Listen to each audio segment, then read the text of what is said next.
Assalamualaikum dan salam sejahtera untuk kita semua. Selamat datang pada sesi perkuliahan kali ini. Perkenalkan, saya Anton Bahtiar. Pada sesi perkuliahan kali ini akan dibahas materi mengenai farmakodinamika obat. Materi pembelajaran akan mencakup mekanisme kerja obat, ikatan obat reseptor, lalu respon biologi, hubungan dosis efek, dosis efektif, dosis letal, potensi, aktivitas intrinsik, efikasi, dan antagonisme. Diharapkan dengan mempelajari topik ini, mahasiswa mampu memahami prinsip-prinsip farmakologi terkait dengan farmakodinamika obat.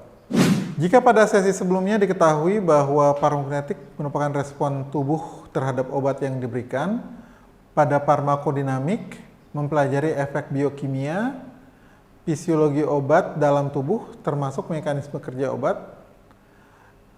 Sesi kali ini akan dibahas seputar farmakodinamika obat. Baik, kita bahas mengenai farmakodinamika obat. Untuk daftar pustaka dapat dilihat dari slide ini, dicantumkan daftar pustakanya. Kemudian outline yang akan diberikan ini, ikatan obat reseptor, respon biologi, hubungan dosis efek, dosis efektif sampai letal, potensi, serta aktivitas intrinsik. Untuk pengertian farmakodinamik itu sendiri adalah suatu sub ilmu dari farmakologi yang mempelajari kerja obat di dalam tubuh, termasuk di dalamnya adalah interaksi reseptor, fenomena dosis respon, dan mekanisme aksi terapi, dan toksisitas, sehingga dapat diamati respon yang dihasilkan. Misalnya, amlodipin dapat menurunkan tekanan darah. Nah, itu jadi yang dipelajari kenapa amlodipin dapat menurunkan tekanan darah. Lalu ada juga beberapa obat yang dapat menghambat enzim, karena enzim-enzim tersebut dapat mengontrol sejumlah proses.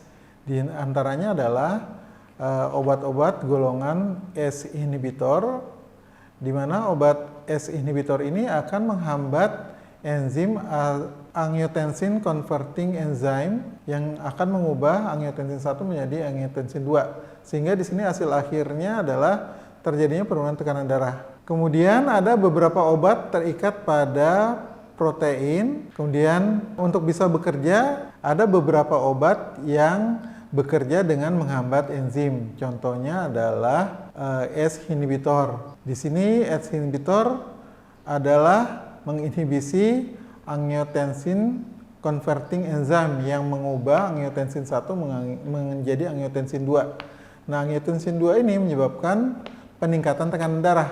Jadi dengan dihambatnya angiotensin converting enzyme oleh ACE inhibitor, maka terjadi penurunan tekanan darah. Ada juga untuk dapat bekerja, obat-obat terikat pada beberapa bagian sel, yaitu ada yang terikat di protein, dalam hal ini reseptor, lalu paling umum ya yang terikat di protein, kemudian ada yang terikat pada genom, yaitu siklofosfamid pada obat kanker, ataupun terikat pada mikrotubulus, contohnya vincristin. Reseptor adalah komponen makromolekul sel yang berinteraksi dengan obat untuk menghasilkan respon. Nah, reseptor ini biasanya suatu protein. Banyak obat berikatan dengan reseptor. Di sini reseptor letaknya bisa berada di luar sel atau di membran sel, dan di sitosol ataupun di inti sel. Ikatan antara obat dengan reseptor ini membentuk ikatan yang sangat kuat dengan ligan. Kemudian ikatan obat dengan reseptor membutuhkan ukuran, bentuk, dan stereospesifik yang akurat sehingga terjadi efek yang diinginkan. Lalu dapat bersifat agonis dan antagonis bila obat dan reseptor itu terikat. Nah, respon biologis itu didapat dari persamaan berikut, yaitu bila obat dalam ini dilambangkan dengan D dan reseptor dilambangkan dengan R, itu akan terjadi kesetimbangan seperti gambar berikut ini. Nah, dari kesetimbangan ini didapatkan persamaan seperti pada slide ini, dan didapatkan konstanta disosiasi atau KD. Jadi kalau KD itu adalah konstanta K-1, yaitu disosiasi dari ikatan antara obat dengan reseptor dengan ikatan antara obat dengan reseptor atau K1. Nah, semakin rendah KD, semakin poten suatu obat. Ya, jadi semakin tinggi yang disosiasi ini adalah kalau dari rumus itu adalah K1 per K-1 ya. Jadi di sini untuk yang KD jadi seper K1 per K-1.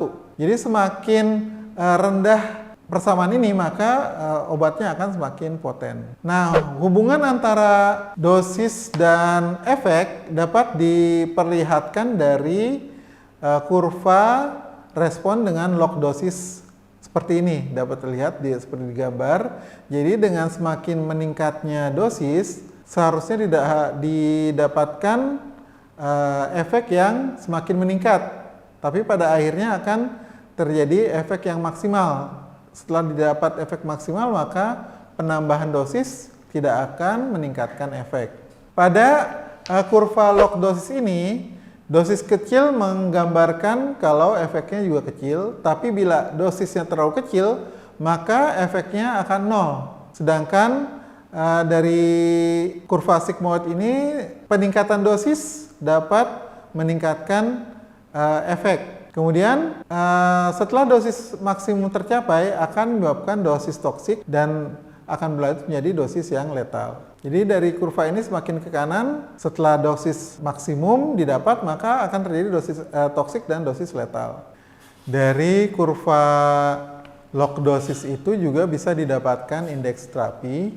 Nah, indeks terapi bisa didapatkan dari LD50 dibagi dengan ED50, di mana LD adalah lethal dose yang menyebabkan 50% kematian, sedangkan ED50 yang menyebabkan 50% orang atau populasi sembuh. Nah, di sini semakin tinggi indeks terapi semakin baik obat tersebut. Indeks terapi bervariasi dari 1 sampai lebih dari 1000. Ini contoh, jadi semakin di sini contohnya untuk yang 1 obat-obat kanker, dan yang lebih dari 1000 adalah penisilin. Jadi semakin tinggi berarti yang penisilin lebih aman atau lebih baik daripada obat kanker untuk indeks terapinya. Obat yang bekerja pada reseptor atau enzim yang sama sering memberikan indeks terapi yang sama, seperti 50 mg hidroklortiazid sama dengan 2,5 mg indapamid. Dari perhitungan indeks terapi tersebut ada istilah ED50, di mana di sini ED50 adalah median effective dose 50, di mana 50% dari populasi memberikan efek toksik yang nyata. Lalu untuk yang LD50 adalah dosis di mana 50% dari populasi mati. Kemudian untuk kurva log dosis juga kita bisa melihat gambaran kurva itu untuk menilai potensi obat. Di sini ada 5 kurva, yaitu kurva A, B, C, D, dan E. Nah, untuk yang kurva A, dia potensinya tinggi serta efektivitasnya juga tinggi. Sedangkan yang B, potensinya tinggi tapi efektivitasnya rendah. Sedangkan yang C, potensi dan efektivitasnya sedang, dan yang kurva D menggambarkan potensi rendah dengan efektivitas tinggi. Sedangkan yang E rendah dan efektivitas rendah. Jadi di sini semakin curam slope dari kurva, potensinya akan tinggi. Sedangkan semakin tinggi kurvanya, efektivitasnya akan semakin tinggi. Ya, jadi di sini seperti terlihat yang B dan yang E itu sama-sama rendah, tapi untuk yang B dia lebih curam daripada yang E, sehingga yang B potensinya lebih tinggi daripada yang E. Untuk menghasilkan efek, suatu obat selain memiliki efektivitas juga dia ada aktivitas intrinsiknya. Di sini aktivitas intrinsik adalah kemampuan suatu obat untuk menghasilkan efek atau respon terhadap jaringan. Sehingga aktivitas intrinsik menentukan besarnya efek maksimum yang dicapai oleh suatu senyawa. Untuk yang afinitas dan aktivitas intrinsik ini mempengaruhi efek obat. Jadi menyebabkan obat dibagi menjadi agonis dan antagonis. Obat yang bersifat agonis hanya mempunyai afinitas, tetapi tidak mempunyai aktivitas intrinsik. Sedangkan parsial agonis mempunyai afinitas serta sedikit aktivitas intrinsik. Afinitas ini adalah suatu kemampuan ligan untuk mengikat reseptor. Jadi untuk yang agonis, dia berikatan dengan reseptor, kemudian dengan adanya aktivitas intrinsik maka dia akan berefek. Tapi untuk yang si antagonis, dia mampu berikatan dengan reseptor, tetapi dengan tidak adanya aktivitas intrinsik maka dia tidak menyebabkan efek. Nah, jadi untuk yang obat agonis, obat yang berinteraksi dengan mengaktifkan reseptor sehingga memiliki afinitas dan efikasi karena adanya aktivitas intrinsik ini. Kemudian obat agonis dibagi menjadi dua jenis, yaitu yang full agonis serta partial agonis. Di sini dari kurvanya terlihat untuk yang full agonis dia memiliki potensi dan efikasi yang maksimal.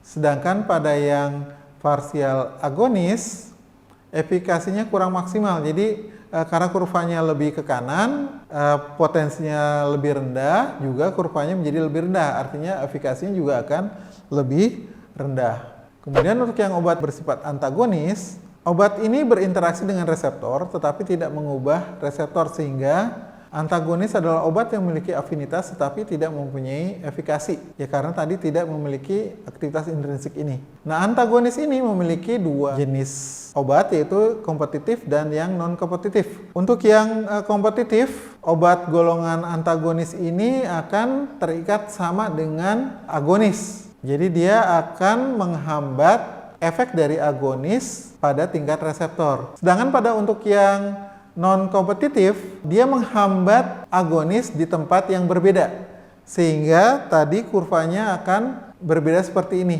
Kalau yang kompetitif dapat dihilangkan dengan cara meningkatkan agonis, konsentrasi agonis. Tetapi untuk yang non-kompetitif ini, peningkatan kadar agonis tidak akan mempengaruhi efek obat.